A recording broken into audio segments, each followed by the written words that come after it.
Hi, this is Eric from longboxreview.com. Welcome to the show. I have a very special show here today. My friend from the interwebs, Damien, will be joining us to talk about one of my very favorite comics from the last couple years, Danger Club. So, Damien, welcome. Thanks for having me. My first time on a podcast. Glad to have you. I've done about 350 videos on my channel, Sleepy Reader 666, if anyone wants to check that out. And they should. So, Damien, tell us a little bit about yourself. Since you are a first-time co-host on my podcast, tell us a little bit about your channel, and just real quick, in general, your interests in comic books. Well, I'm a very long-time comic book reader, and I do what is essentially a comic book reading vlog on my channel. Basically, talk about what I've been reading lately or any other kind of thoughts that pop into my head. And it's part of this online community of people who like to chat about comic books. So, and I guess I started reading comics in the early Bronze Age, and I'm still reading them. I still like to read the new stuff and the old stuff. Yeah, we have. I think we have a lot of similar tastes. At the very least, we have a similar time frame in which we began reading. Because I came into comics in the late Bronze Age, very late Bronze Age, and I have a big fondness for that time period, and into the next age of comics as well. Because that's really when I got into a lot of different things.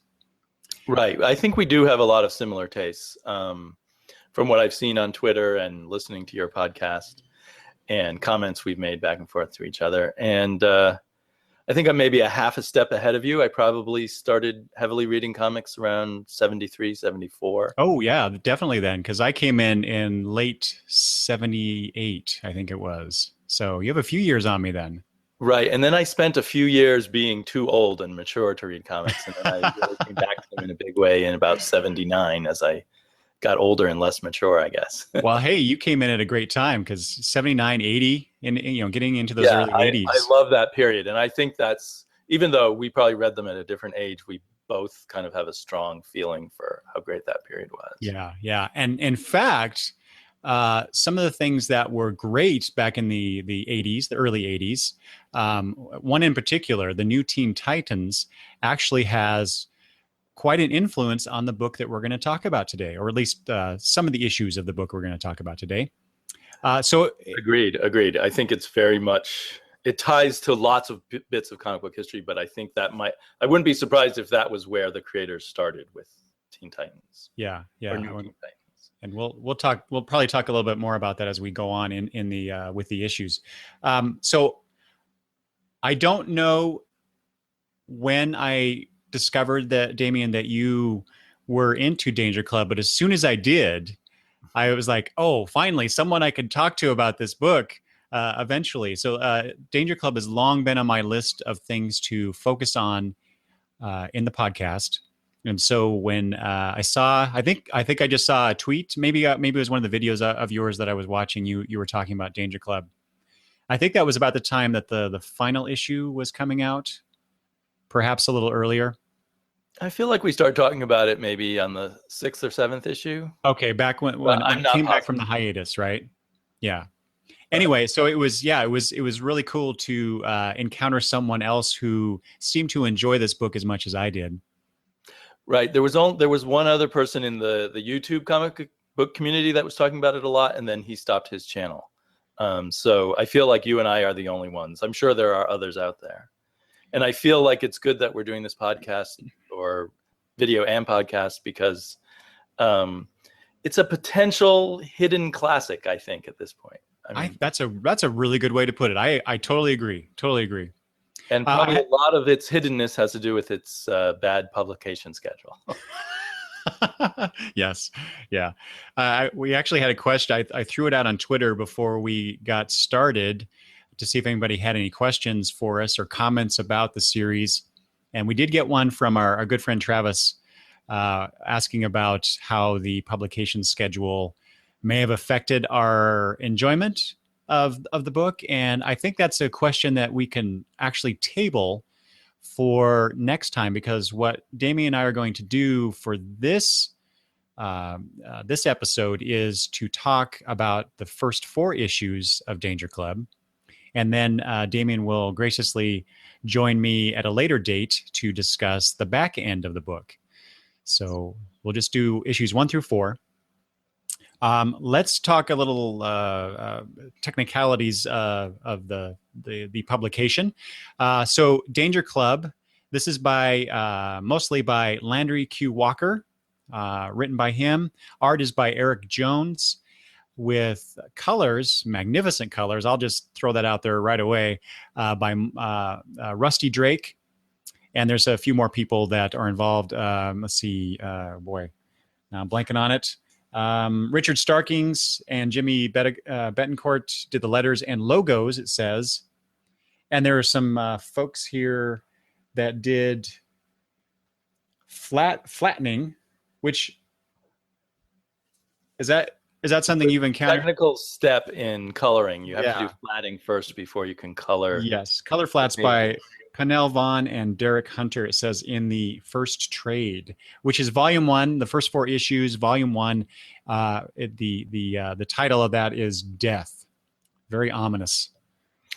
And I believe in some of the issues there's an extra colorist for that first page, but not in all of them. Yeah, that's correct. There were some color assists for a few pages. I don't know if it's every issue, but it's definitely in a few, especially in the first 4. I guess I noticed that being the first page always being different than the rest of the comic, but perhaps we'll get to that in a bit. Yes, those first pages. That's one of the things I love about this book. So yeah. Anyway, so the first 4 issues. The first issue was published in April of 2012.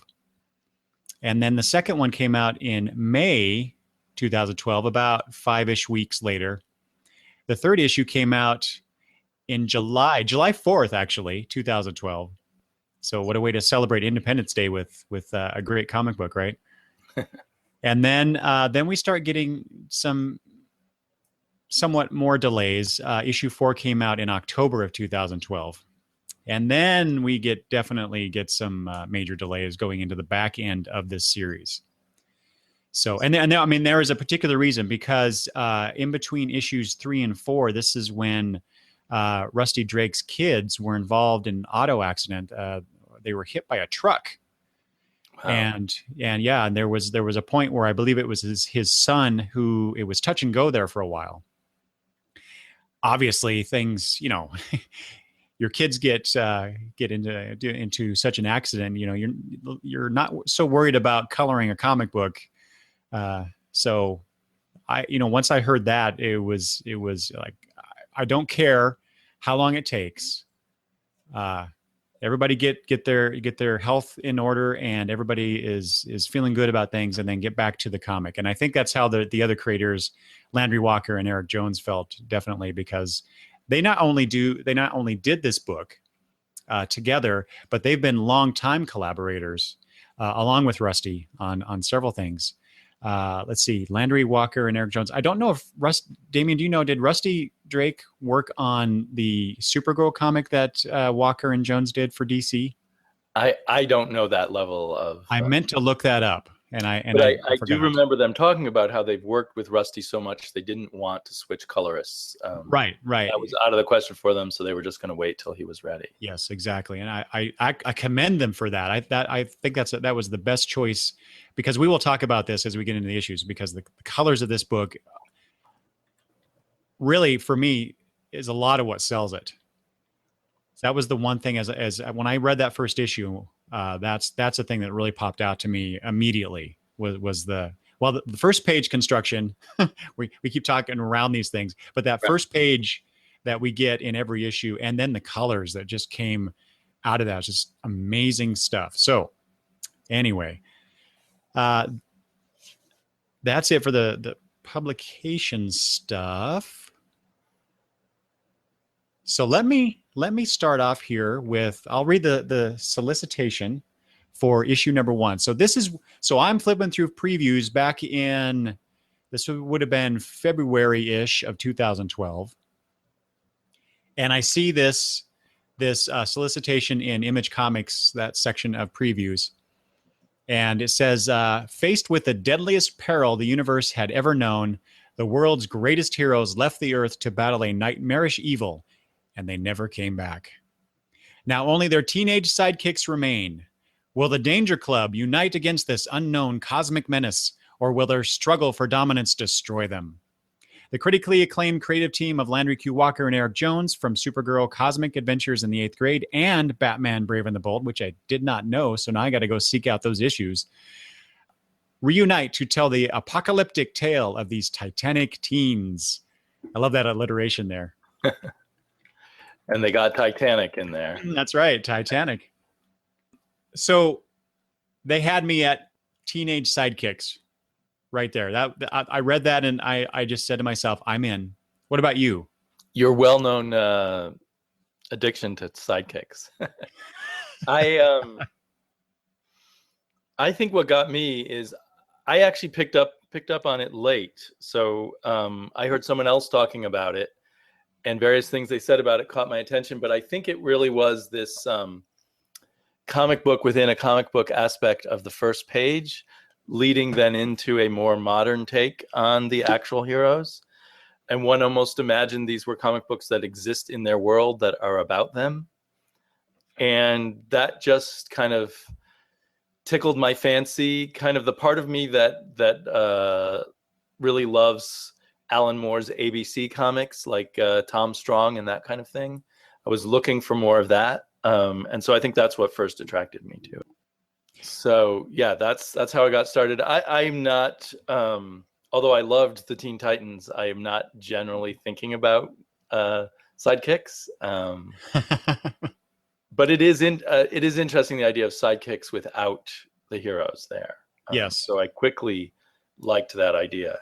Yeah. And then quickly, I think being drawn in by that first page of the retro comic, was quickly drawn into the idea of this whole world that's fully populated already with a huge sort of rainbow of interesting sidekicks, and an interesting world too. Yeah.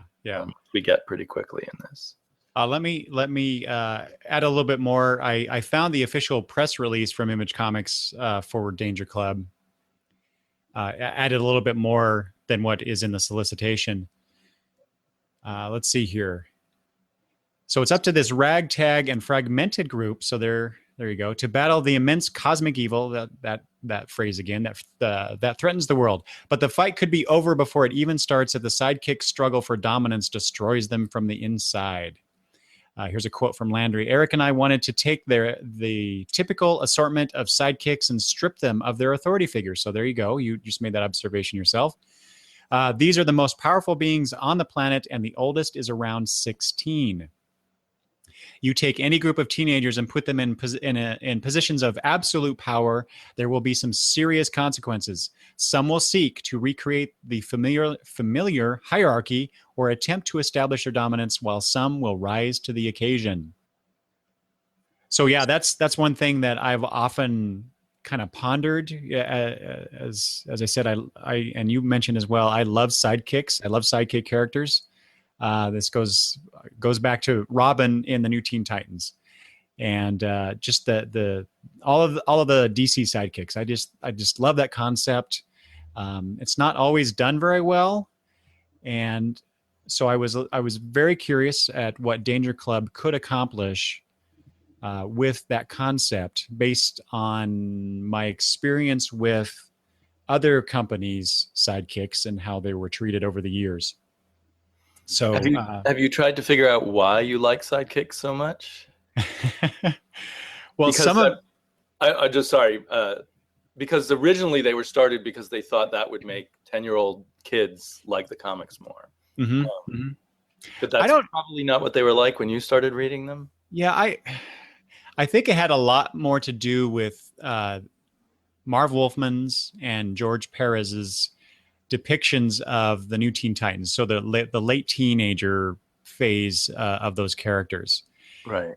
And there, especially with Dick Grayson's Robin in that series, it was kind of what the struggles he was going through, growing up, becoming his own person, an adult, dealing with, his father figure, Batman, how he fit into the world with his friends, the New Teen Titans, in college. Although I think at that point he had dropped out of college in that continuity.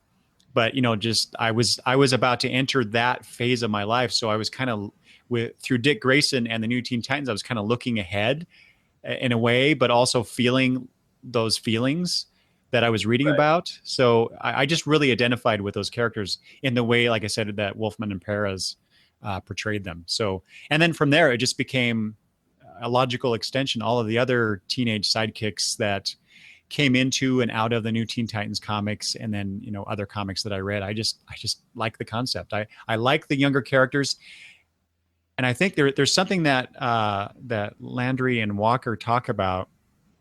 I don't know if it was in that podcast that you sent me. That was a Major Spoilers podcast, correct? That we listened to?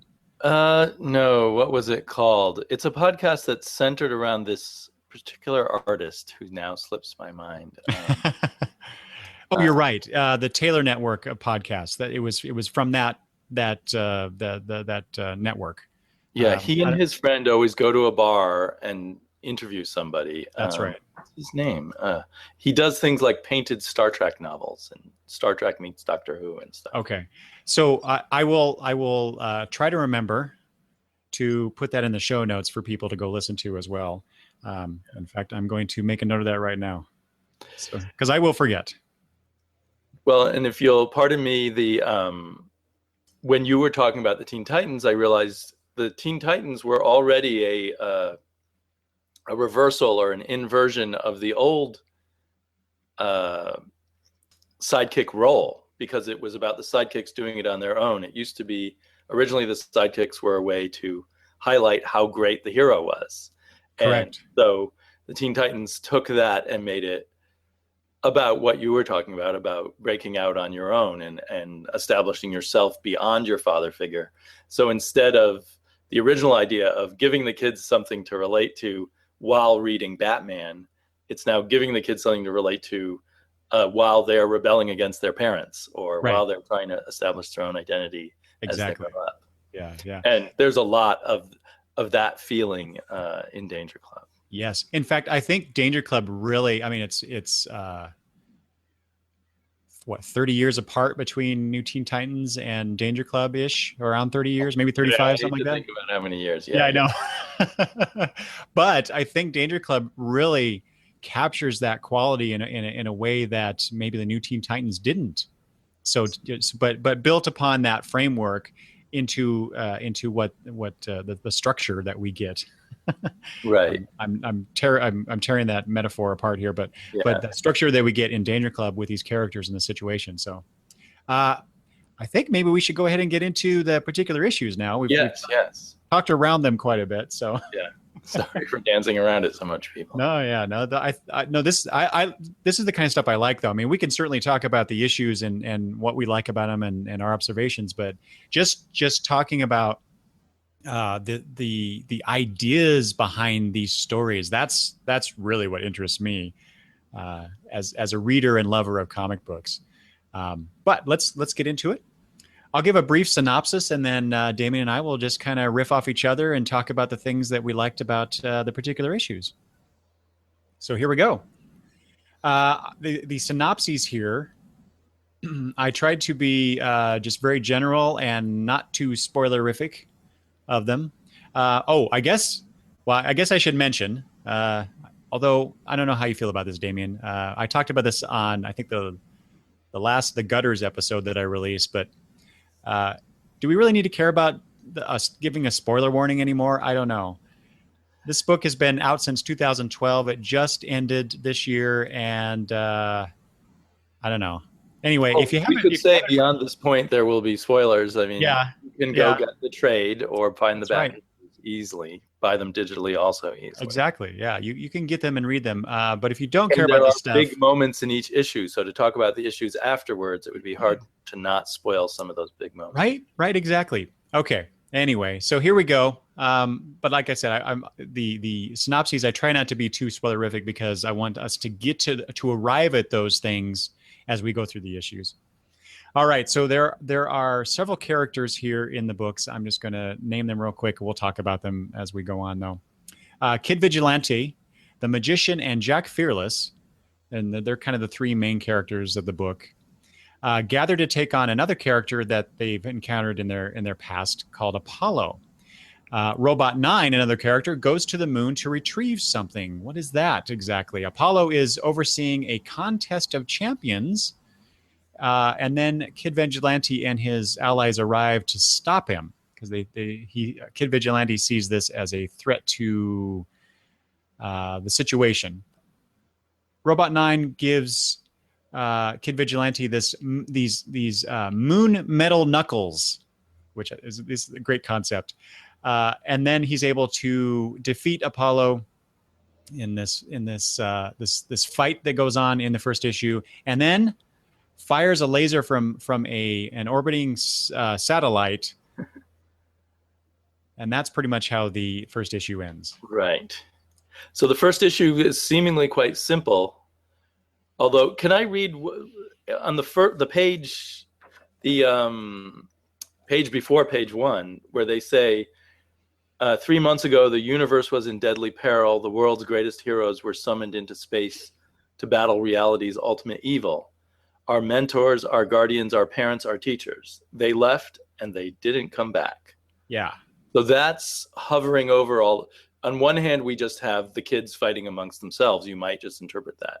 On the other hand, there's some bigger problem that needs to be solved, that Apollo, by trying to get all the other kid superheroes to be his followers, is keeping from happening, keeping from fighting the menace. So I think that this first issue seems much simpler than it actually is. Yeah. I think a lot of them are that way too. When I was writing the synopses, the plot elements of the issues are really simple. There's not a lot going on plot wise, but it's the background with the characters, it's the interactions with the characters, it's the reveals of this book that really make this book come alive for me. Very true. And in this issue, one of the things that's revealed is how brutal and violent these kids are to each other. Oh my gosh, yes. And I really noticed that on a second read. And I also read this issue digitally just recently, and with the close-ups of the panel to panel.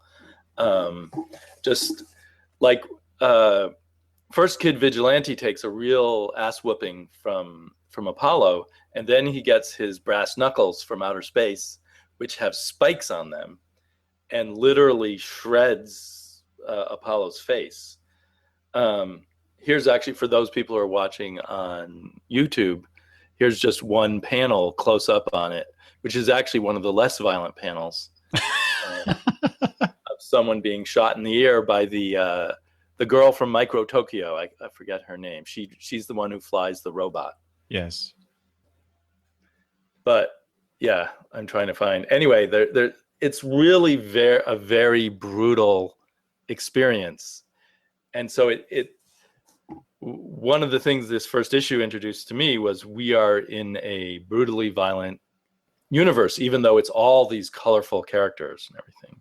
Yeah, it's funny you touch on that, because in one of the interviews that I found online about the book, Eric Jones is quoted as saying, "This is a visceral book. It's brutal, dark, and angry." And boy, is it. And to me, that I think maybe this is a bleed over from later issues, but it kind of emphasizes this sense that there was maybe something immoral about training all these teenagers to fight and get involved in this stuff at their age. Yeah. So that the authors of this want teenage. I didn't even realize the oldest was 16. I figured maybe 17 and down, but 15, 16, 17-year-olds ripping up each other's faces and doing other brutal things to each other because they've been trained as superheroes. Right. And it's funny you mentioned that too, the age thing. That's one of the things that I pointed out in my notes about this, is that I love how Eric Jones draws these teenage kids. They look like, for the most part, they look like teenagers. Whereas when you compare them to the so-called teen heroes of say DC or maybe even Marvel comics, they tend to look like just slightly shorter versions of the adult counterparts, Right, and right. they don't. To me, they don't look like teenagers. They look like adults that are slightly smaller, and that's Right. it. Even in our beloved Teen Titans, Yeah, generally George Perez draws them just the way he would any superhero. pretty much. Yeah. I guess So Beast Boy looks a little bit younger. yeah, right. Right. Well, yeah, that's a good comparison because Beast Boy was supposed to be about 16 in that book, in that Right. run, and he looked quite muscly compared to Right. what I did when I was 16. Right. So, These are all skinny. The boys are all skinny little guys, which is yeah. what most teenagers are like, and Yeah. they have kind of baby fat in their faces still and stuff. Yes. Yeah. Yeah. Okay. Well, I think we keep getting ahead of ourselves a little bit, but that's okay. But let's before we do that, you read that introduction on the inside cover of the issue. What did you think of those in general? Did you appreciate them? Did you find them distracting to the story, or I appreciate them, and I think, I mean, I try to weigh whether it's a plus or a minus to Danger Club, but I think mostly a plus. It's, even though sometimes the plots are simple, it's very dense, and some of the density is set up just by that opening setup. Just a few words about what happened in the past makes everything different about the whole comic book than you would read it without. And I think that's definitely why that density in general is why I've enjoyed rereading them, maybe even more than the first time I read them. Yeah. Oh, definitely. Yeah. When I don't know how you read comics, Damien, but I'll read my issues, I'll enjoy them, and then I put them away, and I rarely go back and reread things because I've got so many other things that I haven't read yet. So I don't have much of an or I don't avail myself of the opportunities to go back and reread things, except for when I do things like this. So this is really good for that very reason. But yes, going through these issues again just made me appreciate the storytelling and the overall production even more. Yeah, I got a lot more out of it. I liked it a lot. I instinctively kind of liked it the first time, but I feel like this time I'm seeing why I liked it so much, and seeing extra layers to it. Yeah. Okay, so now let's finally get to it. The first issue. So we've talked about them, but here we have, and Damien, I think you showed this already, but you have that first page, which is, my big hand's in the way here, Mysterious Moon Menace. Yes. So you get these, and I equated them as, and I think you mentioned this too, but they come across to me as kind of like these, they have a Silver Age quality to them. Right. And even the way that they're colored is different from the rest of the book. So you get this kind of an older time feel to it. And you have even the dialogue, it says Apollo he's got his hand up motioning to the Danger Club, which is referencing these other characters, which on the first page it says the Titanic Teen Trio. So we have Kid Vigilante, Jack Fearless, and the Magician. So that's the Danger Club, I presume. Did you take it that way too? Yes, the core Danger Club was those three. Right. So anyway, they're fighting this menace from another realm, and he's like, "Step aside, mortals. This is a job for a true Olympian." And then the dialogue that follows from the trio is, "No, Apollo, you're powered by the sun. You're no match for his moon metal." It's so Silver Age in its quality, right. and the way that the dialogue is being shown. It's just I love it. It's a new age take on a Silver Age trope, I guess, is kind of what I'm getting at. It's kind of the Silver Age you want to read when I see it. It's like, I wish I could find that Silver Age comic. As opposed to the Silver Age stuff that we actually got? Is that... Frequently the Silver Age stuff we actually got, especially from DC, which this was a little less fun than you had hoped from the cover. Or the real sanitized, kind of lame stuff from the Silver Age, when they didn't want to rock any boats, they just wanted to sell some books. And so anyway, but then you also get this the second panel on here is, the bonus. You have these two characters, Kid Monstro and the princess, which we never see again. And we'll probably talk about that, but they're investigating the Mansion of Madness. And I just love the the caption here from the princess. They're going into this mansion, and all she says is neat. I'm repeating myself, but I just love this Silver Age quality of these introductory pages. What these pages do beyond entertaining me, though, right, is to give a little bit of background for these characters. So like I mentioned, the princess and Kid Monstro, they are referenced pretty early on in the next few pages. So at least there's some tie in there. We get to see them, what they look like, but something happens with them. More importantly, though, is that first panel that we showed on the video with Apollo and the trio, because we know that they used to work together in some fashion. Right. So they have a history together, these characters, even though if we go by what Walker said in the interview, Kid Vigilante is 16. So how old are they in this panel? So there's only a few years here where they've interacted with each other, but they do have that history, and it comes into play in this very issue. So exactly, but this is perhaps the facade that the public would see, in a sense, because even when we find out some mentions of their previous adventures, it sounds like they never really liked each other. I think there's reference to that later in the issue, but yeah, with Apollo. Exactly. Damien, did you take these because you mentioned, the public face of these characters? One thought I had was, are these things in the Danger Club universe, are these comic book adaptations of these characters' adventures in that universe? That's what I took it to be, and maybe it's from having read so much Alan Moore, where in several of his books there are comic books in his universe. In Tom Strong, there's a Tom Strong fan club, and there are Tom Strong comic books which show his origin and things like that right. we see within the Tom Strong comic that we read.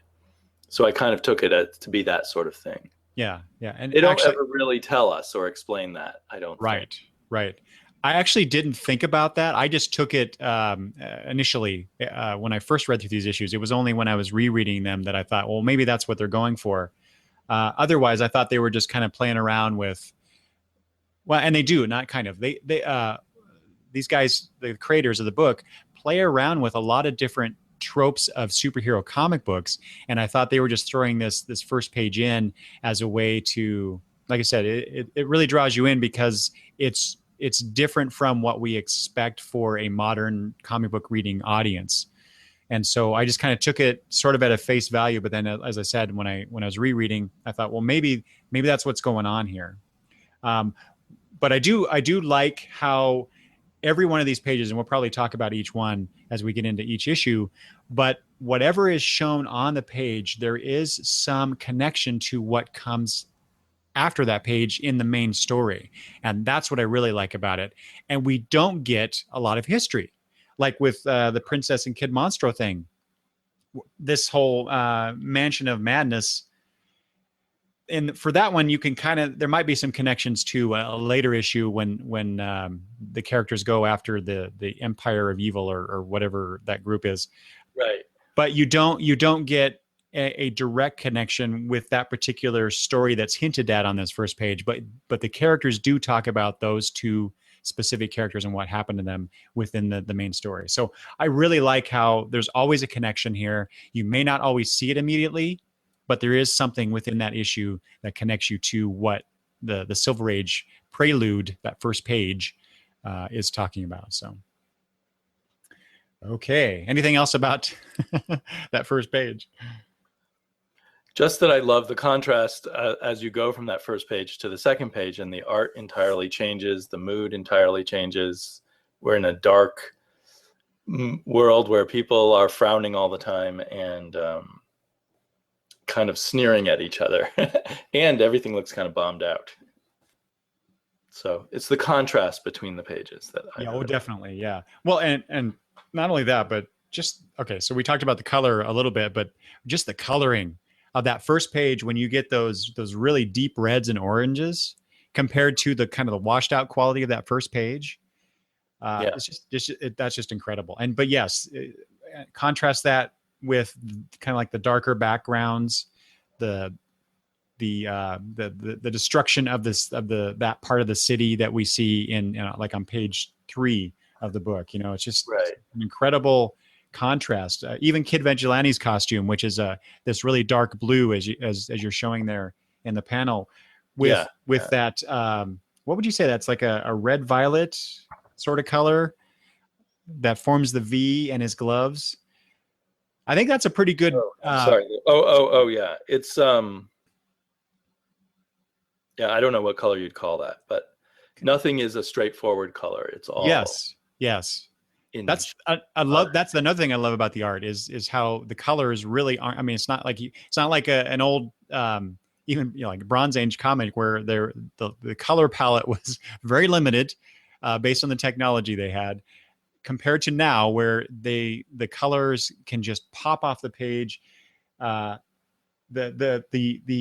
doorway that the magician creates and walks through with the coloring there, and at the bottom there, it's like this really bright orange. It's almost like you're seeing light on the page.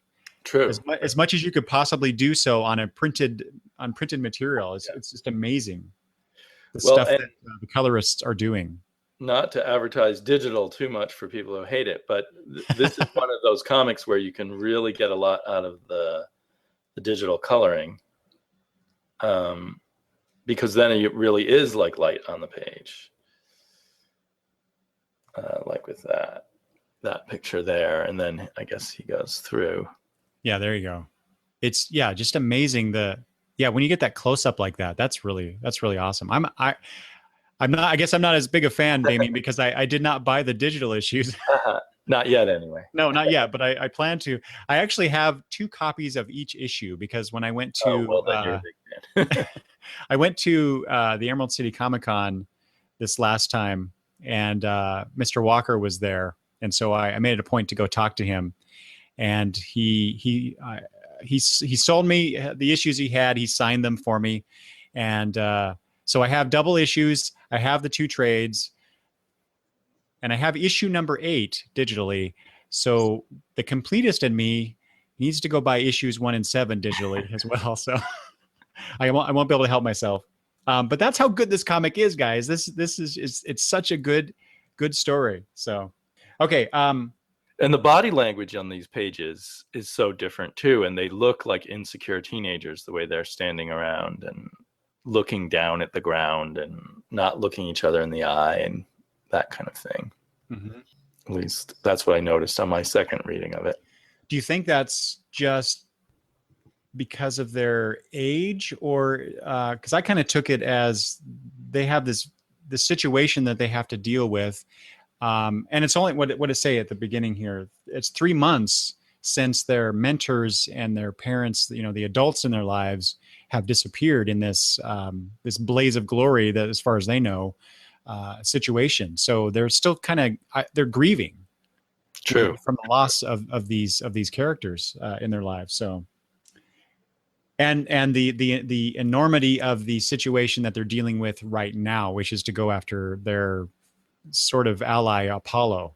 Right. They're much more powerful ally Apollo. Yes, exactly. Anything about those 2 pages, Damien, 2 and 3, that you want to point out? I think other than the posters and stuff, that was, and that we see it's a bombed out world. It's not a very good place to live anymore. Probably. I don't know if that's always been that way or just because the superheroes have left. Yeah. I Well, I think think mostly because the superheroes have left. yeah, they do make comments about that, but they never explicitly come out and say this is a direct result of this thing, whatever that happens to be. And that's one of the things I like about the book. So I just want to point out here on page 3 that they show Jack Fearless in one panel near the bottom. Where he refers to Monstro, who we saw. Yeah. Anyway, but you have Kid Vigilante there also, and so you have the 3 characters showing. I got a bit of a glare on the.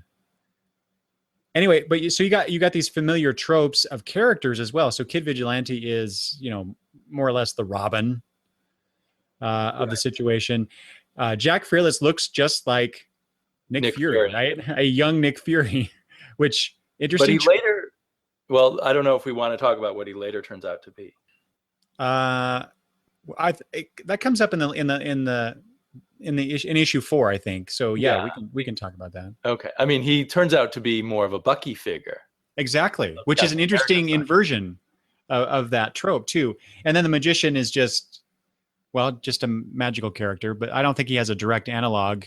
I don't think of magical characters that have had sidekicks, but he's certainly in the, I don't know, in the realm of Doctor Strange and you have Zatanna and her father, but Zatanna and her father. I guess there's that.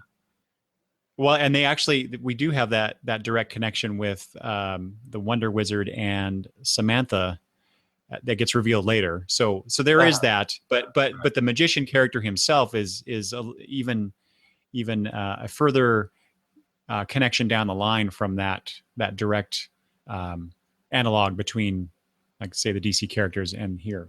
Regardless, we see a lot of these kind of analogs, and I know Walker and Jones wanted to play with those things as well, in particular. So at the very least, we as readers come into this, even though we don't know the background, the history, what exactly is going on when the story starts, we are comforted, I think, in the familiarity of these character tropes. We understand them visually, instinctively, and we just kind of go with it. A character that looks like Nick Fury, who's possibly 15 years old smoking a cigar, is a bit striking. Yes, exactly. So I was always very curious about him. I have to say, as a criticism of this book, a little bit, it's very hard to figure out what the names of the characters are. I wish that would have been a little easier to know who was who. Yeah, I'm thinking of him as Kid Vigilante I picked up pretty soon, but otherwise I was like the Nick Fury guy and the Wizard guy, and rather than knowing what their names are. Eventually, if you pay really close attention, you can find out the names of everyone. Yeah. Well, but again, I've touched on this before, but I really like that quality. I don't like being hit over the head with things as I'm reading a story. And that's one of the things, when I used to write fiction, that's one of the things that I always try to do is come up. I would not always, I'd have a backstory for the story that I was telling, but I didn't, and the characters would refer to things, but I wouldn't just explain everything in the story that I was writing. And I really appreciate that Walker and Jones, how they do that in this. So something's happened. These characters have to go deal with it, and they just make passing mention. Like here on that page, we get that mention of Kid Monstro and the princess. They're out of play in this situation now because of this attack from the Sky Pirates. Whoever they are, we never know who the Sky Pirates are, but we can, they're just a group. We don't need to know exactly who they are. We don't even need to see them, and we don't. All we need to know is that these characters are no longer in play, and these 3 characters in particular they appear to me anyway to be really apprehensive about what they have to deal with right now. But I do think that lack of information, to me, signals that this is a book more for the hardcore comic book reader and less new reader friendly, even though we're all new readers to this world. But you need to be secure in your comic book reading and superhero reading experience to not know who everybody is and still keep reading. It's like when you pick up an issue, somewhere in the middle of the story arc or something. Mm-hmm. That's a good point. I actually that's something that I would love to hear from anybody watching this video or listening to the audio version of this. If you had experience with this book or even other books like it, in the sense that you didn't get all this information as you're reading the story, how do you feel about that? Do you like that? Do you prefer to have a little bit more so that you get into the story, or what? So make sure you give me some feedback along those lines. Okay, so anything else we want to talk about those pages? I think I'm good as far as that. Okay, we were really talking a lot about the individual stuff, but there's just a lot to talk about. On the next 2 pages, there's a 2-page spread, and just from an artist storytelling standpoint, there you go. Right. It looks really good. And sorry, you were going to say. I was just saying the flow of the story on the page is, I love the way that Eric Jones did that. So you have at the top, you have the longer panels spanning across, and Right. then you go down, and then you have the panels that are inverted and then overlapping and continuing across, so that it flows. It does that backwards Right. S, or no, not backwards S, but it has that curvy pattern on a page to get you from the top left of this 2-page spread to the bottom right of the second page. It's just wonderfully constructed, and it does show the world larger, the larger bombed out world that we're in. Yeah. So from the first few pages, we're going from the micro level to more of a macro level, as we are being introduced to the universe in that same sense. So I love how the visuals and just that the way that the storyline is getting wider and wider and showing us more and more. So wonderful storytelling there. And to throw it against digital comics, this is the kind of thing you've got to appreciate on the page. Jones is a really good visual storyteller, taking you from moment to moment really skillfully. Yeah. Which is then showed off if you don't, or did you have more to say about these pages? Just some stuff about the dialogue here. Kid Vigilante talks about Apollo being a bastard. With the heroes gone, he's now the most powerful bastard on the planet. So it's up to them to take care of the situation. We don't know exactly what that situation is or why they feel they have to do this. Magician says, yeah, well, I hope you're right. Vigilante says, I'm always right. It's my superpower. Right. I love that. That was, and we're left wondering, is that really his superpower? Exactly. Just say that. We don't know what that means exactly. So that is a brilliant touch there. He really looks like a kid in that picture. It's like this kid saying this possibly 15-year-old or something saying, my superpower is to always be right. Yeah. Right. Trust the teenager on that level. Well, and now you bring it up, what teenager doesn't think that they don't know everything? True. So, but do any teenagers think any other teenagers know what they're talking about? Well, or anybody else for that matter, but yeah. True, yeah. Okay. The next 2 pages we see Robot 9 for the first time. This is 2 silent pages. For the most part, yeah. Which that was pretty cool. There's some talk on the last bottom of the second page. Yeah. So Robot 9 is landing on the moon. We see the pilot of this robot. What's her name? Yoshimi, maybe? Yoshimi, yes, exactly. There you go. I had it in my notes, but I can't find it. So just to show for the people who are watching this, these are my notes, handwritten notes that I did here. Eric does his homework. It took a while. That is just through page 2 for this first issue. That what I just showed you. Full page, single spaced, handwritten notes. So anyway, I'm far lazier. Well, I'll tell you what. So I was just impressed by the visual storytelling. They didn't need words here, so they didn't give them to us. Exactly. We learned there's a little girl inside the giant robot piloting it, that she's on the moon, blasting something, probably looking for something. Now, when you say little girl, when you first read this, what do you mean by little girl? Right. Well, she's physically very petite, but we learn later exactly how little she is. But at this Exactly. point, we Right. don't know Exactly. because it's a giant robot. Yeah. But yeah, so the way that she's portrayed, and we'll get it. Yeah, Yoshimi. It says her name right there. That's right. But yeah, the way that she's drawn, she looks very young, piloting this big robot thing. So You could be an 11-year-old the way she's drawn. exactly, yeah. Exactly. How old are some of these characters doing what they do? It's just amazing, considering what comes up in the storyline. It's just amazing that how these characters deal with and adapt to these situations. It's just probably unrealistic, but then again, it is a superhero comic, so we kind of take that take it as for granted that they can handle these impossible situations so calmly, or as much as they can.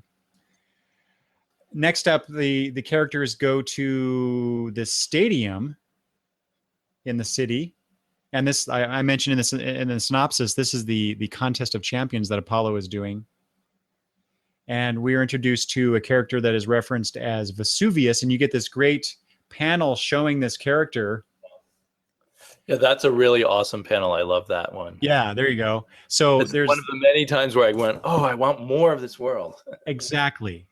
So this he's a living volcano, right? Maybe they even call him that, but the name certainly suggests that's what it is. But just that visual there with the smoke and the fire and everything, and he's punching some character. So Apollo is recruiting his group. I don't know how would you. It's not totally clear to me what Apollo's. He's having them fight to the death, I think, but saying, or maybe not to the death, but saying that he loves them all and he's going to make them his family. So yeah, he does reference, this is where we see who is worthy to join me. And so you challenge his champions to become part of his elite. He does say my elite here. But he does want everybody there to obey and be loyal and worship him. Right. So I guess he just wants them to beat the stuffing out of each other, and then the champions will be his elite and the rest will also follow him. He wants worshipers. Which made me think that maybe this is, often in comics when we get introduced to god characters or godlike characters, their strength is derived in many ways from, or their power is derived at least from their worshipers. How many worshipers they have, how fervent their worship is, and so I was wondering, is that what we're dealing with here, or is it, is he just being metaphorical? But you're right. It is not clear why he's doing what he's doing. Why is he amassing this army? Is it to defend against this menace, or some other purpose? Kid Vigilante on the next few pages, at least when he confronts Apollo, is saying, he at least is implying, at the very least, that that's not what Apollo's objectives here is. So right. What exactly is he up to? I don't think we ever find out, but it doesn't matter. Well, certainly from the evidence of this issue, we could think that it's actually just two rivals, each who view the other as the bad guy. I mean, we can't be sure what's going on here. So do you think that Apollo is amassing this army because he knows that Kid Vigilante is going to come after him at some point? Well, I think when I've read this first issue without having read further issues, I thought perhaps this is Apollo's way of preparing for for this invasion that they're all expecting at this point from outer space. However, it's not clear. It seems that Kid Vigilante and his group believe that the only thing Apollo is doing is taking advantage of the superheroes not being here to become the leader, because he just wants to be the leader and wants to be worshipped. Right. This is our first time of, like I said, we were talking about expanding the universe as we're reading through the issue. This is the first time that we see a lot of other teenage sidekick characters amassed in one area. It was really striking to me two things about these few pages and what follows. Eric Jones likes to draw these really big eye masks on these characters that fill the top of the characters' cheeks and goes up into their forehead area, which is really an interesting choice. And most of them, with few exceptions in this book, most of them have the white eyes that we're used to for superheroes that wear masks. So that I thought that was interesting. But you had mentioned before, Damien, how there's so many teenage sidekicks in the world. There are dozens here in this part of the story. How many superheroes are in this world that have chosen to have sidekicks? Yeah, you would think it's somewhere between 50 and 100 maybe, or that's how I kind of sensed it, about 100. Yeah, so wow, that's a lot of characters. I don't think even DC has that many sidekick characters over its 75-year history. Well, and I do wonder whether they were being mesmerized in some way by Apollo, or just doing it out of their own what's the word? Shallowness. Their willingness to worship Apollo, because they are all shown with white eyeballs. Let's see. And in this bottom panel, even ones who aren't wearing, am I showing it? I can't tell. Yep. Even ones who are not wearing masks have white eyes. Well, I think I don't know if that's stylized or whether it's really supposed to indicate they're all kind of mesmerized. Yeah, perhaps. I didn't take it that way. I just thought this was a stylistic choice by Eric Jones for character. Like I said, the characters who wear masks, they have white eyes. And I think that maybe detracts or at least suggests something that maybe isn't there. Or maybe it was intentional to do that. I don't know. At this point, we just don't know what's going on and why. We're just absorbing as we go. But as you said, something about Apollo on the next couple pages. So Jack Fearless does say something about that. At first, I thought maybe Apollo was using some kind of Greek god power to make everyone love him. And then Magician shoots that down, saying, no, I'd sense it if it was magic. You're right. And Vigilante says, the bottom line, it doesn't matter. It ends now. He's building an army, and given his personality, we can't wait any longer. And he says, it's time to beat the hell out of this son of a bitch. So again, we get that, this ain't your mama's New Teen Titans, right? Right. I can't imagine Robin, words like that coming out of Robin's mouth back in the 80s. It sounds like he's going to enjoy it. Yeah, exactly. Here's that brutal, visceral quality of these characters in this world. It's like, wow. Imagine if they were, if Walker and Jones went really wild, into the R-rated territory of this book. I can imagine it'd be like a Game of Thrones type. Has a quality to it. With these characters and the way they talk and the way they act. I mean, it's already pretty close in some ways with the violence, but it could be maybe even somewhat painful to read if it went even further than it did. Okay, so like I said, on the next few pages, so the battle's about to begin. Did you notice, Damien? There's that one panel where Kid Vigilante jumps down. Apollo isn't aware of this just yet. He's still talking to his congregation, but then Kid Vigilante has this ball in his hand.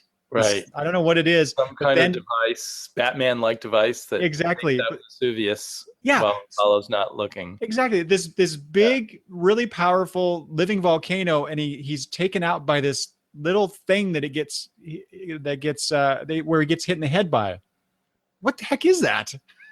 Right. Again, we don't know, and we really don't need to know, but I just love that quality where it's like, bang, the big guy's taken care of, and we can get to what is the point of this scene, which is the battle between the so-called powerless hero or non-super powered hero and this god. Yep.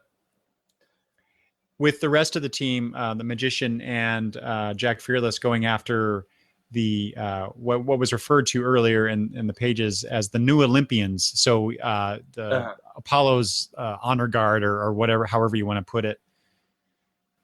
Robot 9 is coming.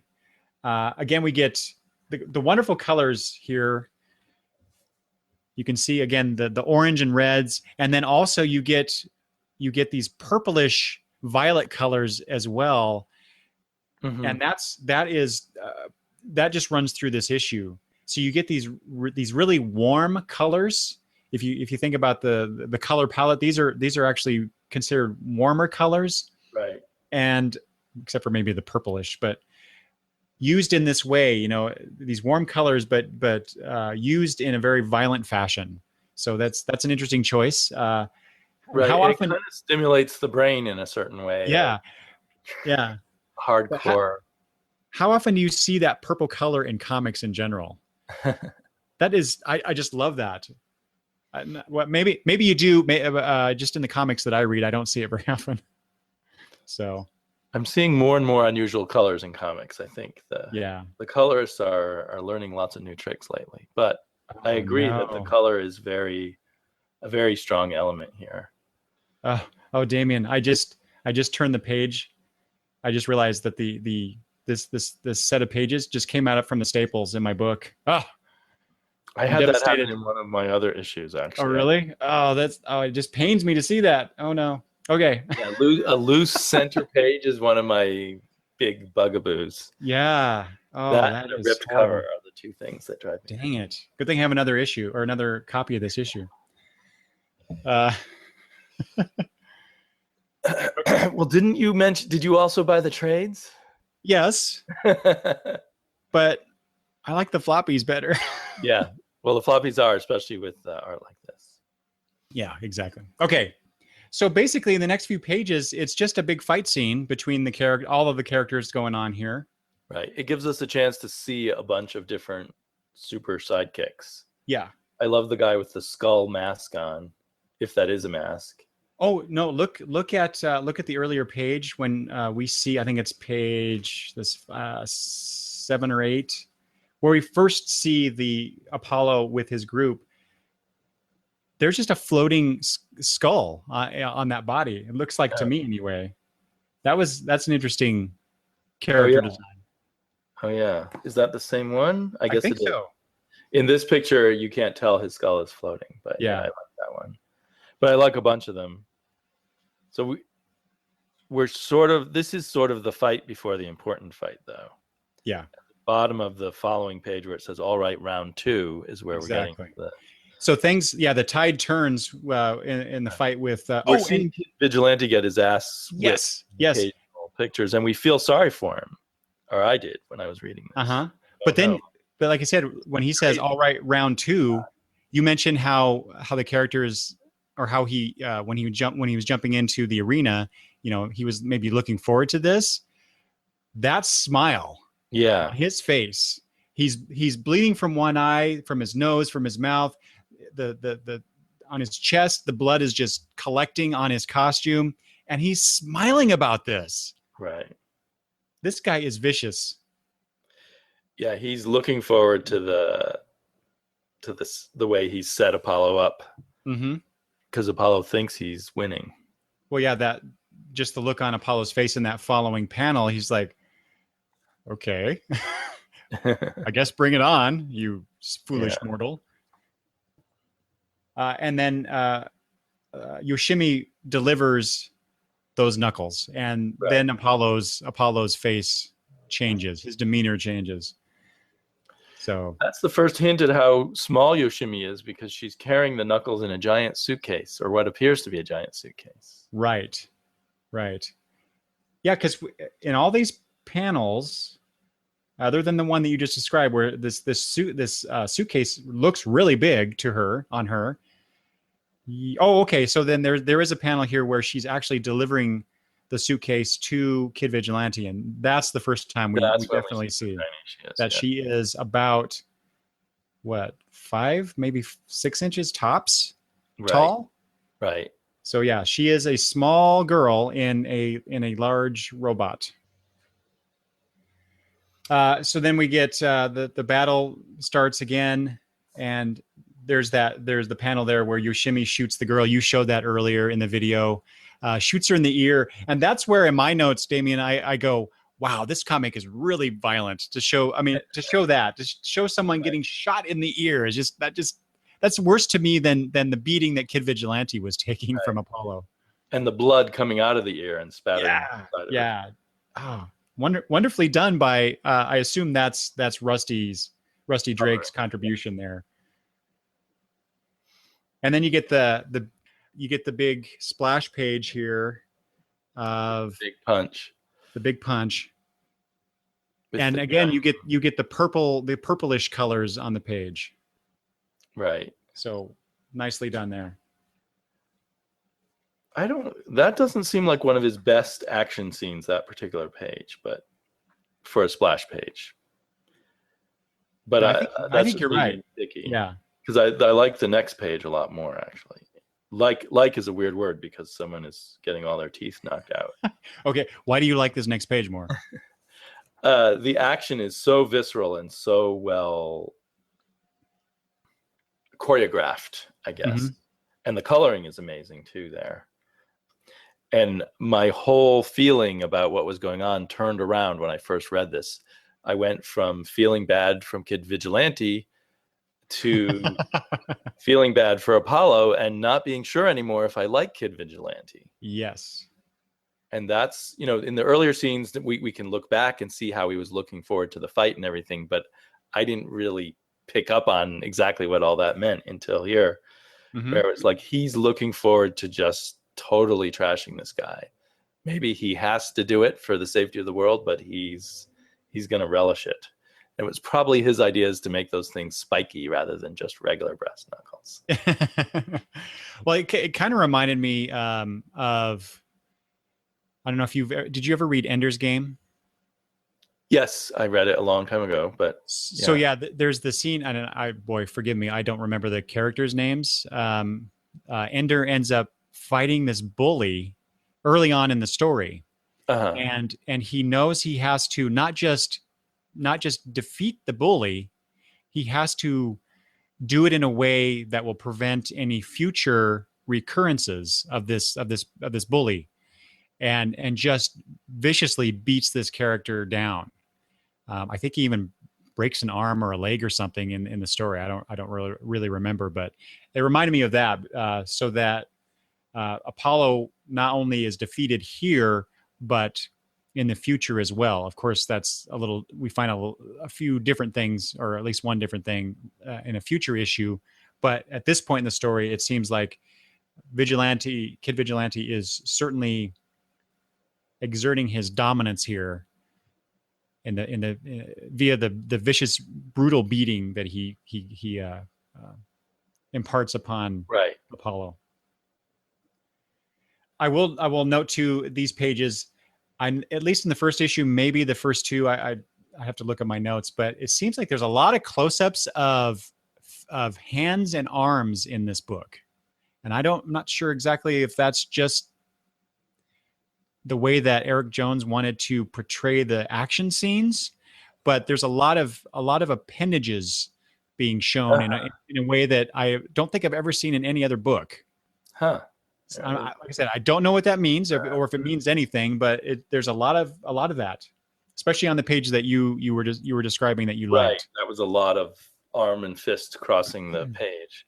Yeah. I assume that's just his kind of style of showing action is extending the arms. Yeah.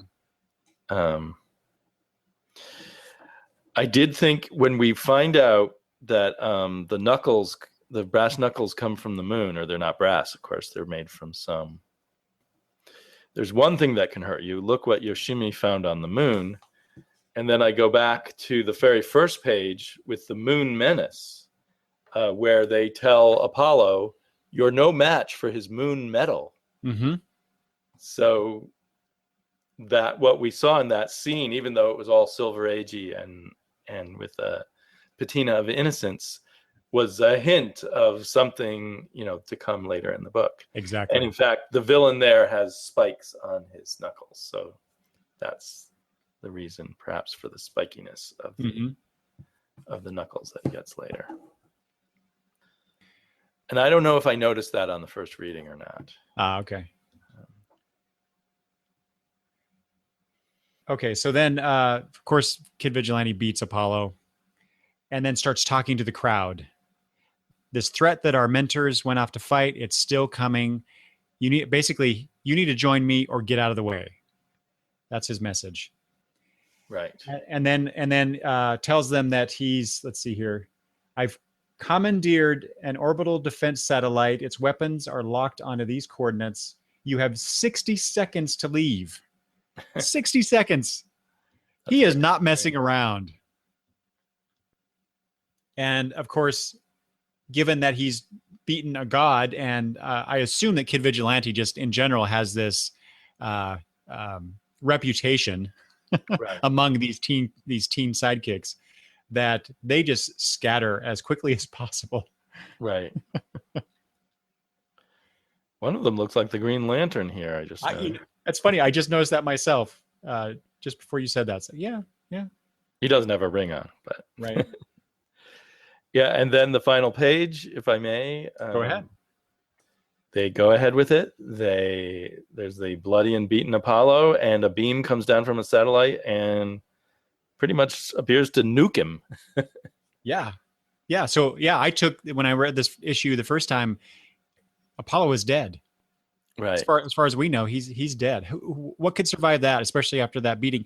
Plus, you get that connection between the glowing knuckles, the moon metal knuckles, and that laser. They're the same color or very, very similar. So I thought, well, maybe that's right. Rusty Drake suggesting that this is to Apollo. This is a murderous beam. This is the killing blow. Right. And maybe they could have just killed him originally that way, but first they wanted to humiliate him. Yeah.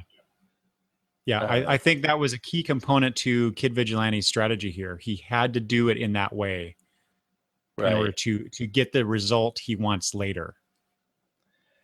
So I ended this issue not knowing if I liked Kid Vigilante. Now later in the series, I do like him again, but I felt a bit negative towards him here.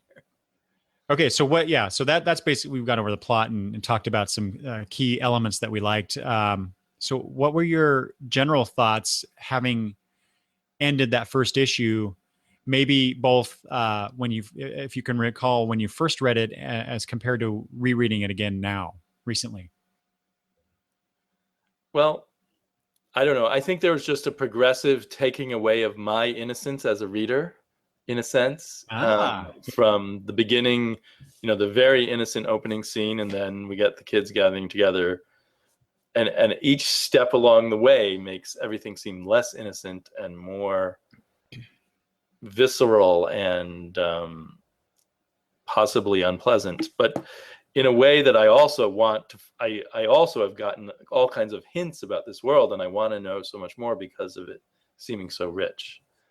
So it's kind of this, for me, it was a weird juxtaposition of the sort of rich, delightful superhero world and the gritty, unpleasant, violent world.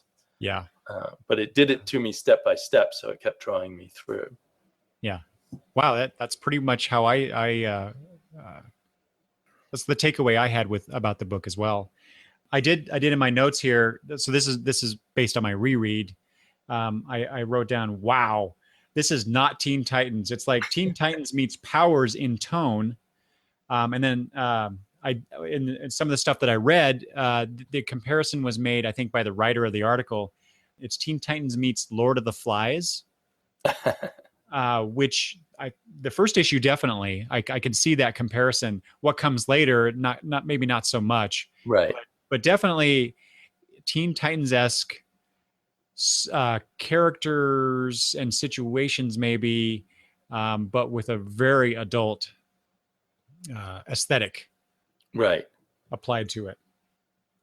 Like I said, like they're giving us the Teen Titans and then taking them away. Yeah, subverting it.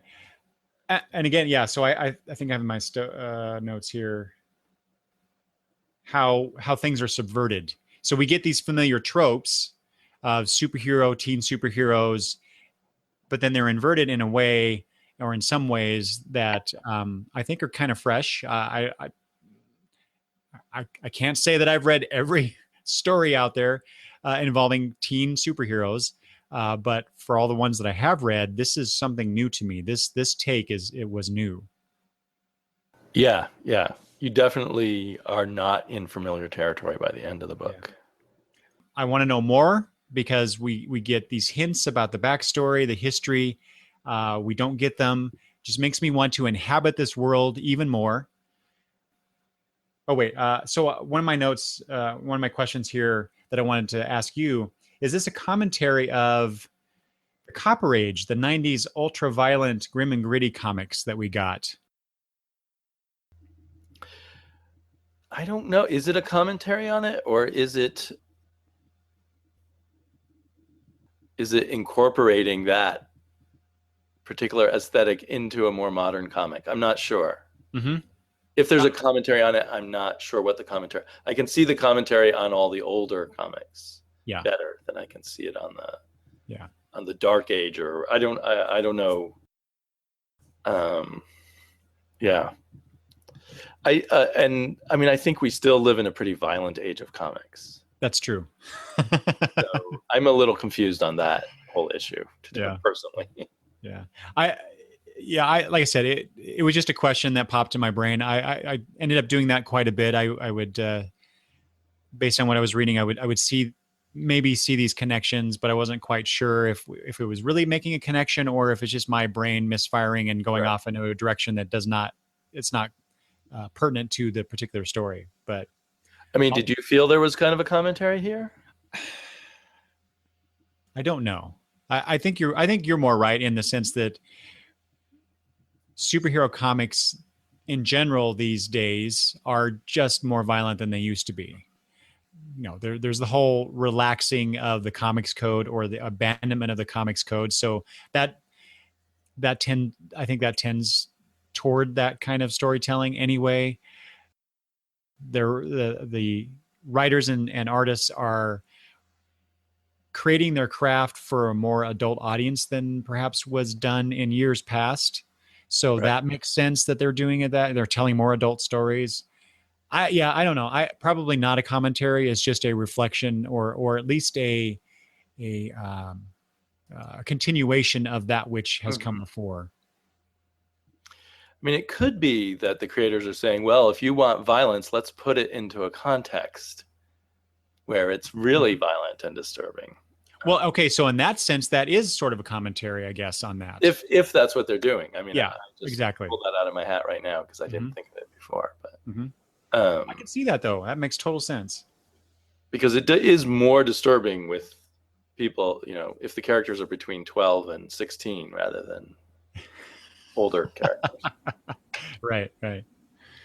Okay, well, I think we talked issue 1 to death. I know.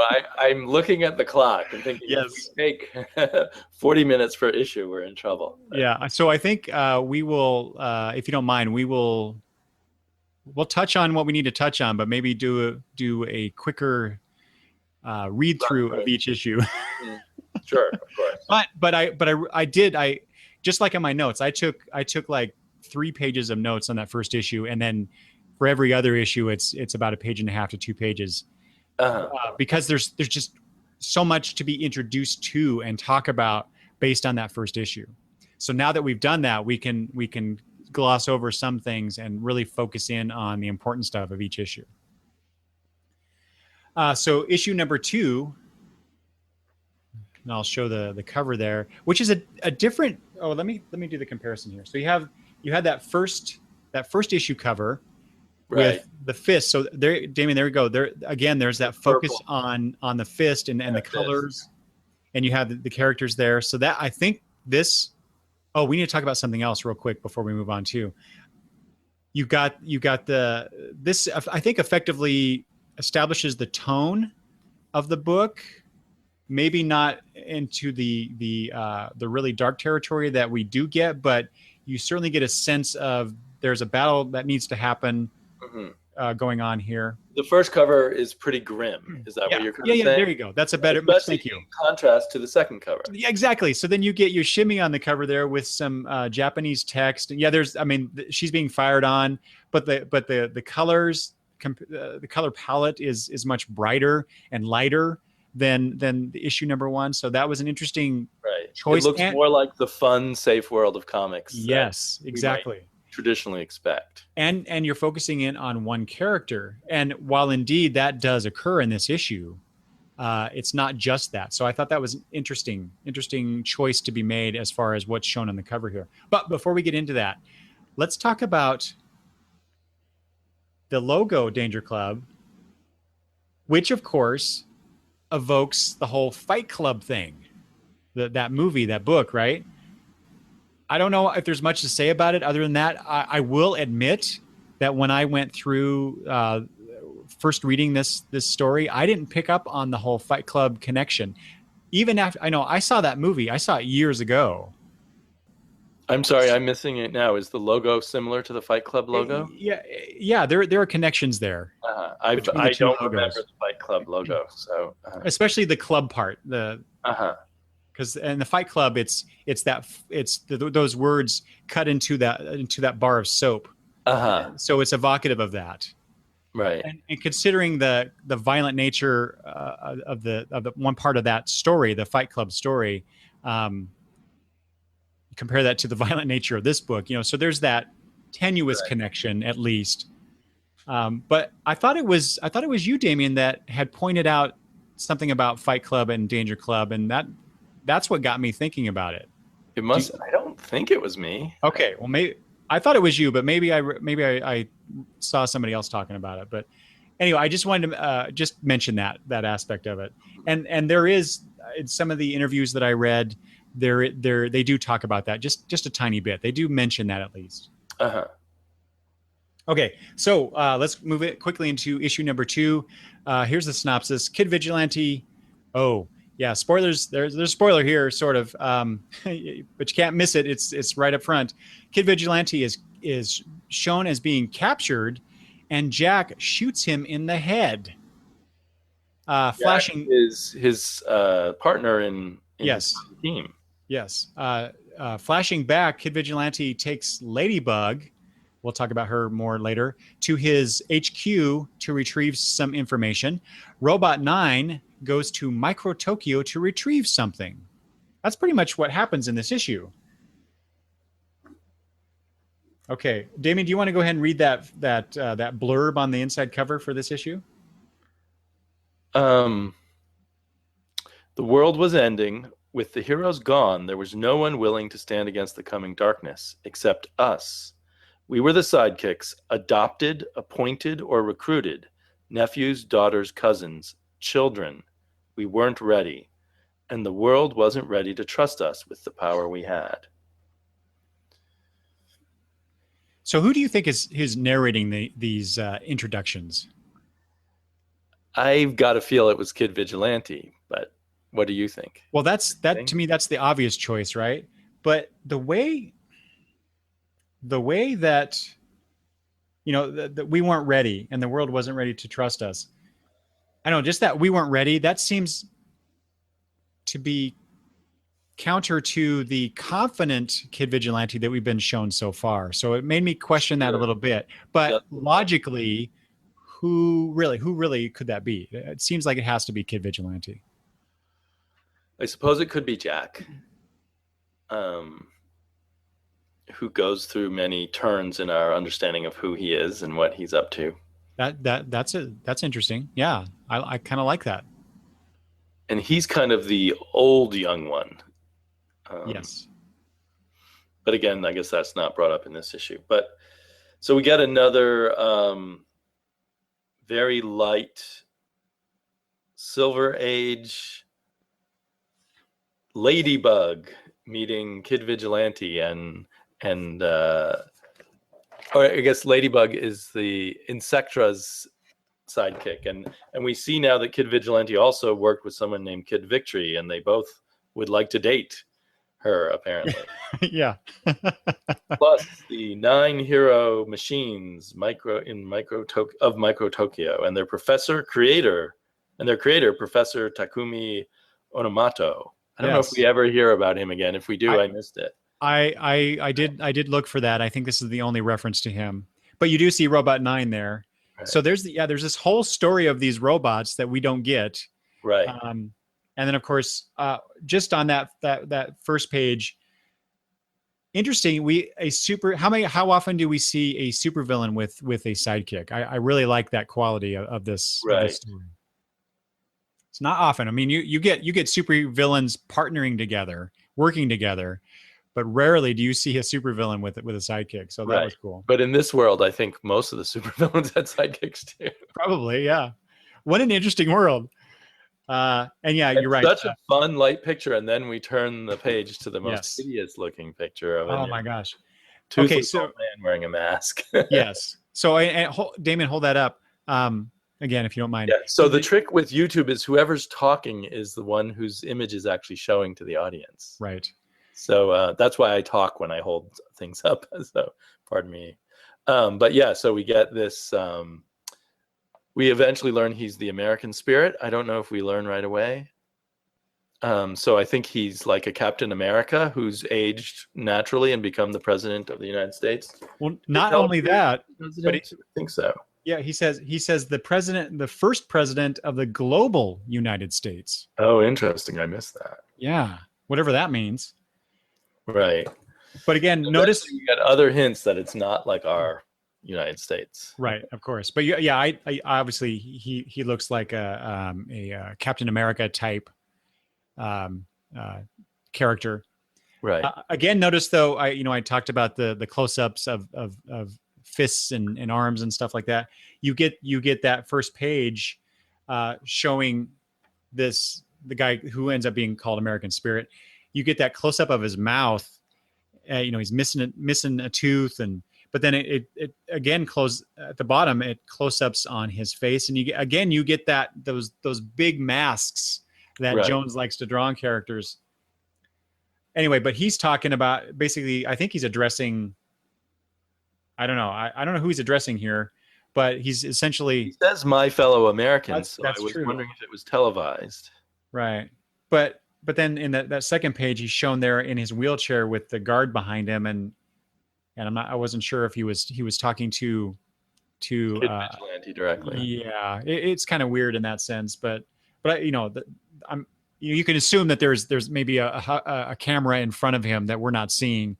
But yeah, he talks about how what Kid Vigilante does is a terrorist act, and they can't abide that. And then you get that shocking third page reveal of Jack going up and shooting Kid Vigilante in the head. I mean, God, how that is just so brutal. Right.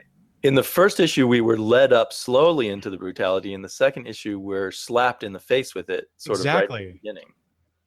That is, and I mean, you see, it looks like brain matter being splattered outside the back of his head. I know it's painful. It's a little to look more at. real than we're used to seeing. Yeah, exactly. Anything else about those pages, Damien? Not without talking about future issues, really. Yeah. So then we flash back and we don't come back to that scene for this issue. Yeah. I think maybe this is the first time that we see Jack Fearless's robot arms. Oh, that's a good point. Yeah. Because I think we saw him. He had a jacket on or something in the previous issue, but now he's got these robot arms, and that does we find out more about that. I believe the modern day Bucky, the revived Bucky, has of course, a robot the Winter arm. Soldier. Yeah, right. I completely forgot about that. Oh my gosh, that's even more of a direct connection, isn't it? Yeah.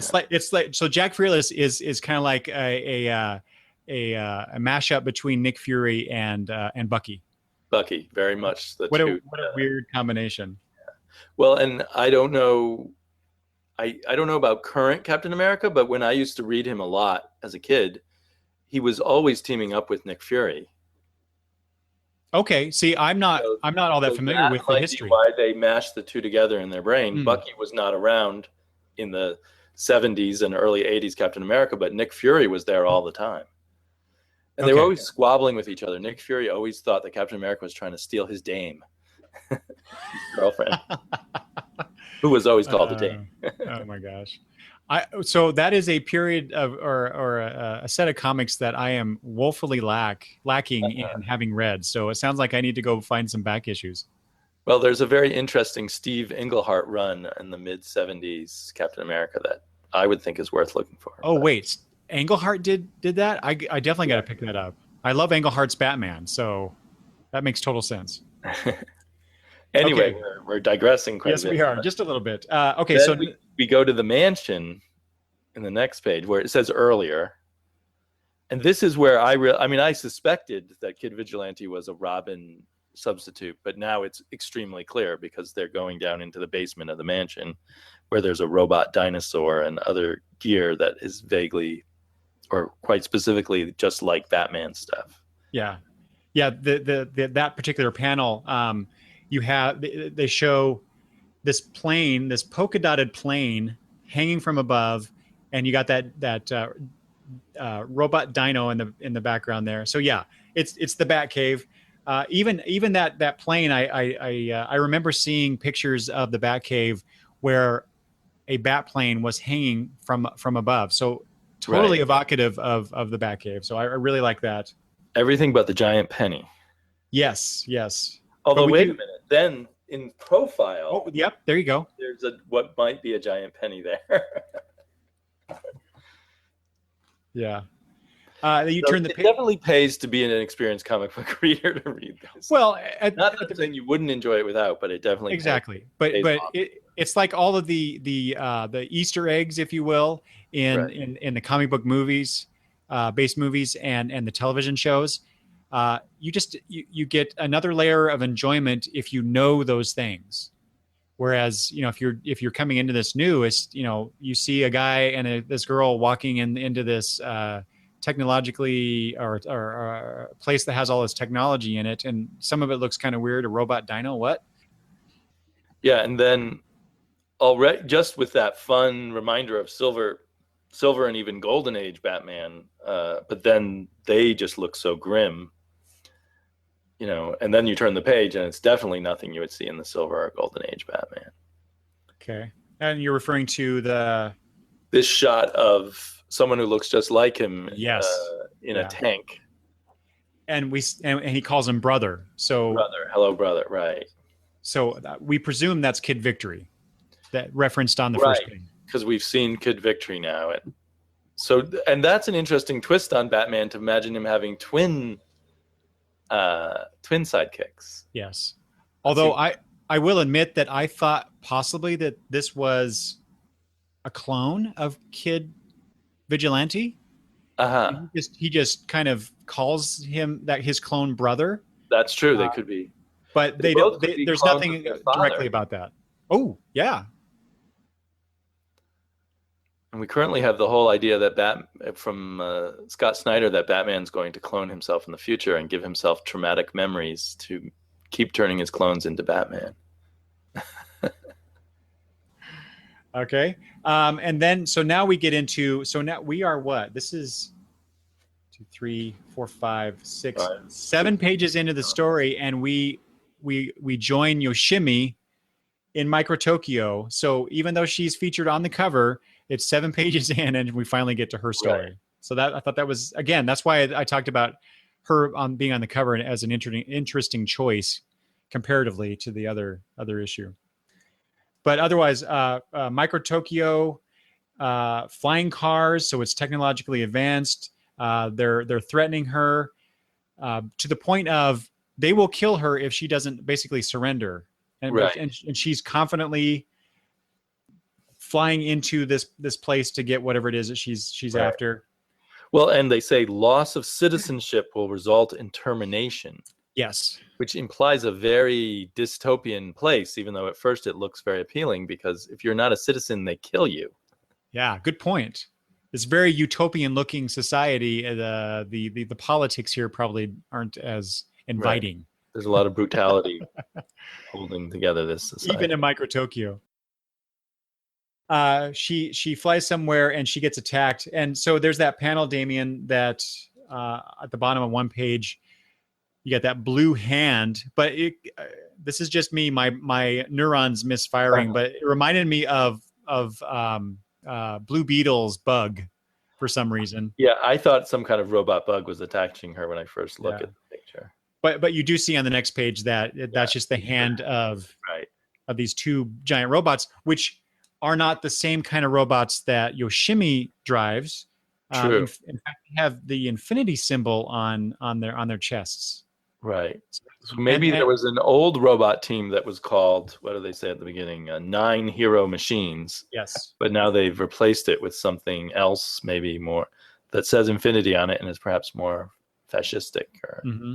And then the design, that you compare the design between these newer robots and the Robot 9 style, and you could definitely see a transition from older tech to newer tech. So that's, kind of neat, just from a visual standpoint. That's true. I hadn't thought about that, but that really indicates change there. So, and then we get the intercutting of Kid Vigilante with his brother talking to his brother's lifeless body in the tank. Oh, and he said Kid Vigilante does say we're not ready, and so that kind of echoes the beginning, the frontispiece. Yeah, we weren't ready. So maybe okay. I'm going to officially say here and now that's Kid Vigilante, and we won't consider anybody else for that text.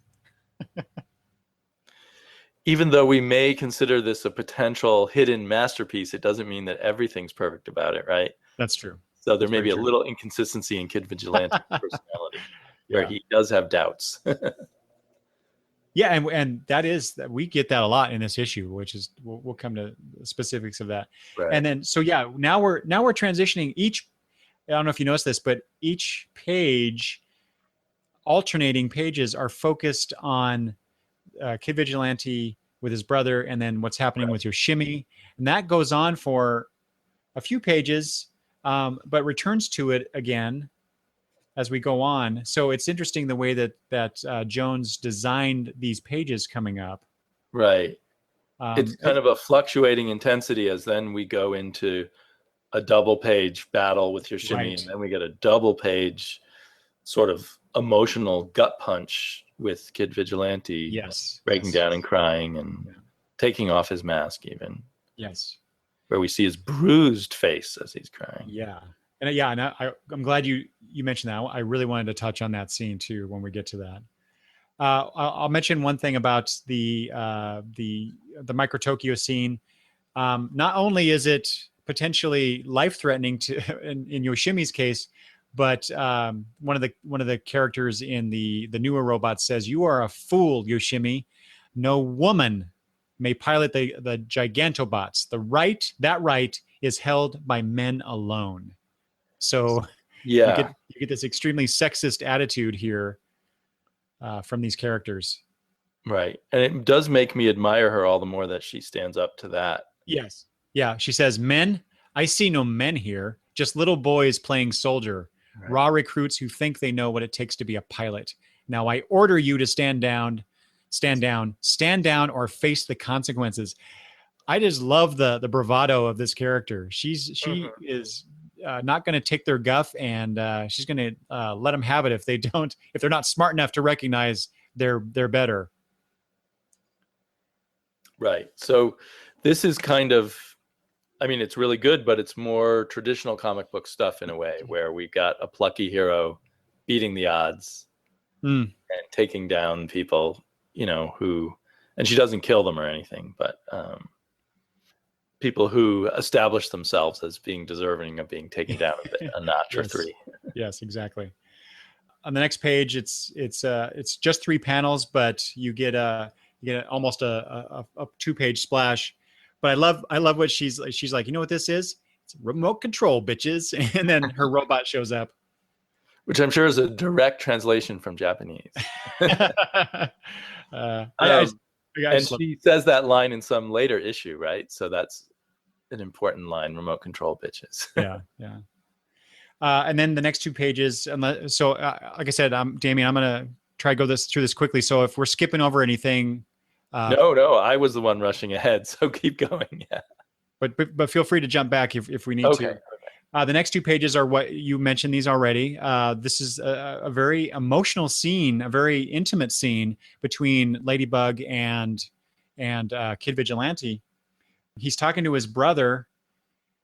Vigilante explains to Ladybug that he's in there not because of some scheme by a supervillain. He was defeated in battle or anything.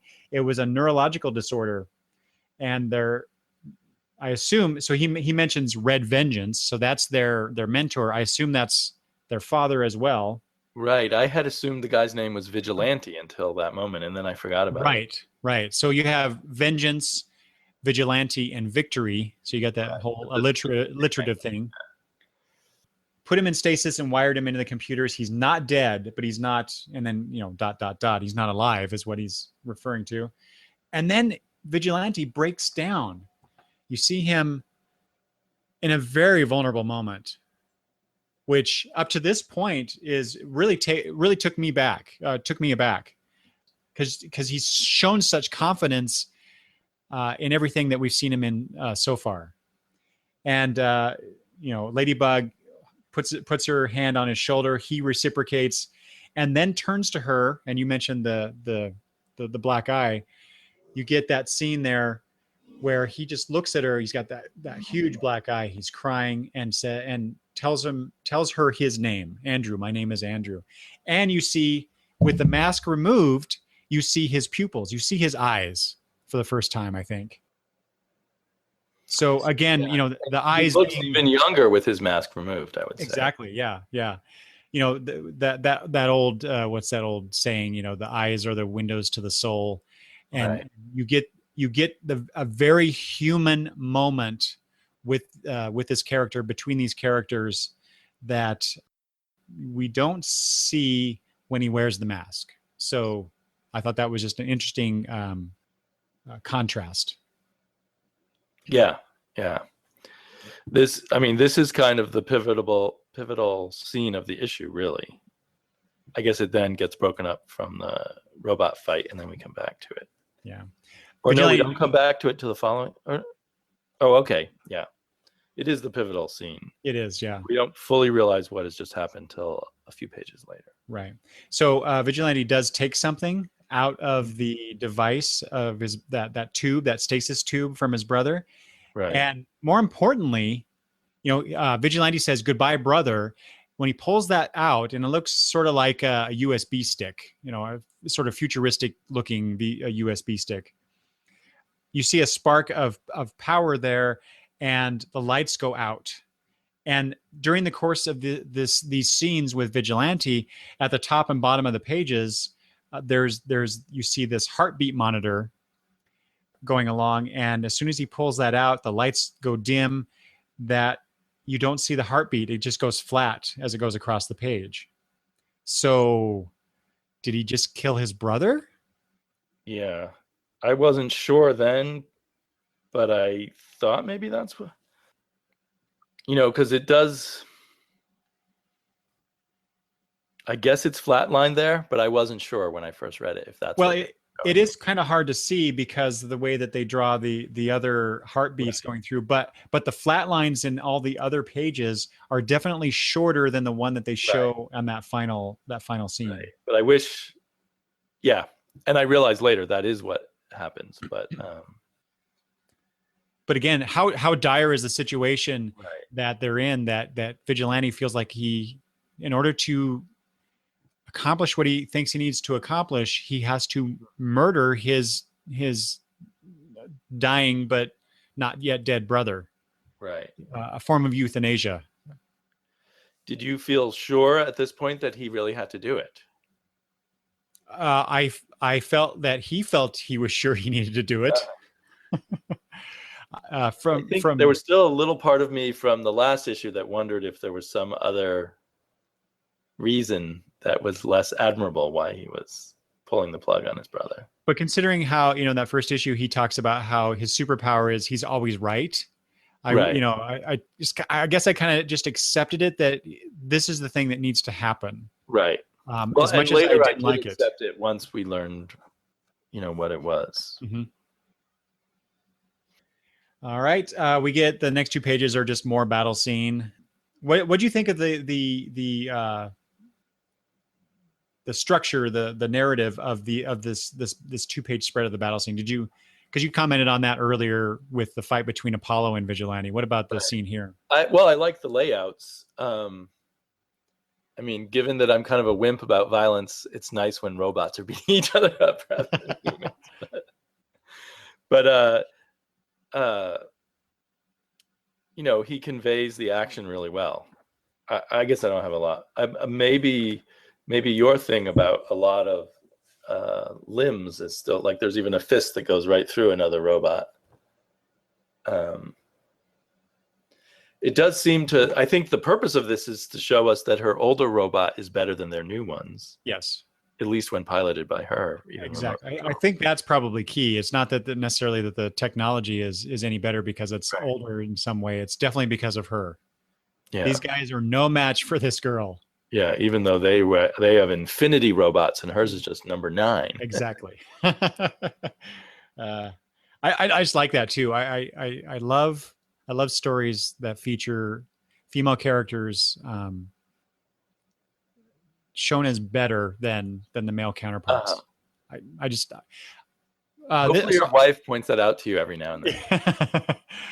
I'm going to delve just briefly into my personal history, if you don't mind.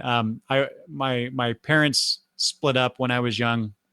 I lived with my mom, so I saw this woman hold a family together, get multiple jobs to keep food on the table to pay the bills. So I am intrinsically drawn to characters portrayed, female characters portrayed in such a positive and a positive light, in the way that the Yoshimi is shown here as being strong, independent, and kicking butt.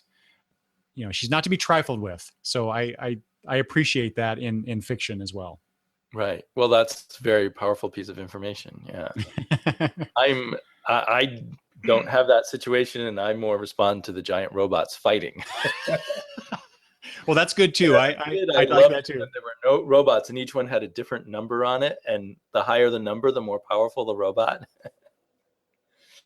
But then the robot who just had number 5 on it would have to beat the robot that had a number 10 on it, or something like that.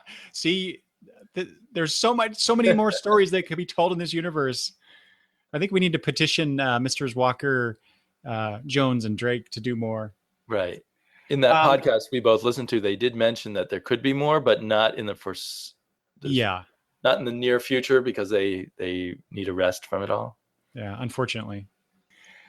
So we get the next 2 pages. The battle is over. She says, idiots. That's what you are. Childish idiots. Next time I will not be so merciful. Right. And then she flies away, and we see Micro Tokyo from above. And this does not look like Japan. This is just, this is an island somewhere in the ocean. And you see this sprawling city. So even though we know it's Micro Tokyo, I still don't get a sense of what that means based on this picture. And I'll just briefly show that for the video viewing people here. So you get this island, but we don't know how big it really is, because it's not, we don't see a sense of scale here, but we do see that the city fills up that island. Right. It fills up an island, which I assume is a fairly small one. And it has some kind of energy dome over it that she breaks through. Yeah. And then Magician helps her escape that energy dome. Creates one of those gateways that she can pop through. Yeah. So mission accomplished. No worries. Now someone get me a beer large enough for me to climb into. Again, we get more of the personality of Yoshimi, and the more I read about her, the more I love this character. But folks at home, 12-year-old kids should not be given beer to swim in. Yes, my comments are not to be taken as being accepting of underage drinking. There's our PSA. And then the final page, we find out that, so Kid Vigilante actually says the module, whatever that thing was, I took from my brother's stasis tube. Oh yeah, there we go. So I was right. It's a stasis tube. Held a remote backup of my dad's memories. And then he shows her something and says, this is the last thing he saw. And she says, but that's ... And he says, yes. But then, okay, now we get ready for war. What the heck did he show her? I know. Do we ever find out? I don't feel like we do. I would have agreed with you until you just said that. I just made a connection. I think something coming up in a future issue that we see that we did not see anytime previous may be that thing. But we'll have to take a closer look to it. And then I'm wondering, did his dad set things up so that the copy of his memory is tied to the life of the other boy? Yeah. And you can't access his memory without killing his son. Well, yeah, which I don't know why. Just another kind of sick little detail or something. No, I had exactly the same thought, and it just makes that scene even more heart-wrenching. And I'm going to stop it right there. Damien and I talked a lot about the first 4 issues of Danger Club, so I wanted to break that conversation into 2 parts. So please come back and listen to part 2, where we discuss issues 3 and 4 of this great series. If you'd like to leave feedback about this episode, or if you have questions for us about Danger Club, you can always email me at longboxreview@gmail.com, or via Twitter at longboxreview, or at the website longboxreview.com. Thanks for listening.